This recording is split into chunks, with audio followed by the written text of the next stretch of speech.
ఒక చెరువు ఒడ్డున ఒక మర్రి చెట్టు ఉండేది. ఆ చెట్టు కింద ఎంతో చల్లగా ఉంటుంది. అందువలన ఆ చెరువులోని తాబేలు ఒకటి బయటికి వచ్చి ఆ చల్లని నీడలో హాయిగా తిరుగుతూ ఉండేది. ఒకనాడు ఒక నక్క మంచినీళ్ళు తాగాలని చెరువు దగ్గరికి వస్తూ తాబేలును చూసి దాన్ని చంపి తినాలని అనుకుంది.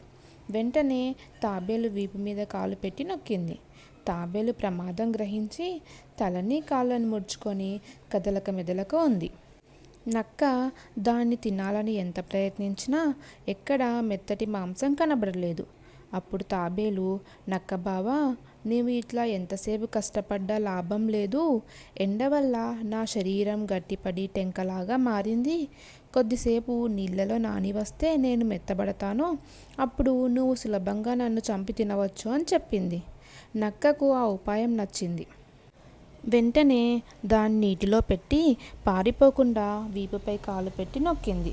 కొంచెంసేపు అలా ఉంచి మరల తాబేలును కొరికి చూసింది. కానీ తాబేలు ముందు వలె గట్టిగా కొరకరాని కొయ్యలా ఉంది. ఏమే తాబేలా, నువ్వు చెప్పినట్టు నీళ్ళలో నానవేశాను కదా, ఎంతసేపున్నా మెత్తబడవేమిటి అని అడిగింది నక్క.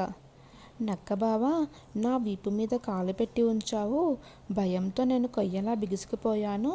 నా మీద నమ్మకం లేక గట్టిగా నొక్కుతున్నావు గనుక నేను నానలేదు. కొంచెం వదులుగా ఉన్నచో నానగలను అని చెప్పింది తాబేలు.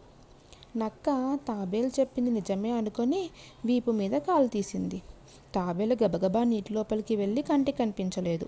నక్క తెల్లబోయి, నక్క జిత్తులన్నీ నా వద్ద ఉంటే తప్పించుకుంటివే తాబేలు బుర్రా అని దిగులుతో నీరు తాగి తన దోవను తాను వెళ్ళిపోయింది. ఈ కథలో నీతి ఏంటంటే కొన్నిసార్లు మోసాన్ని మోసంతోనే జయించాలి.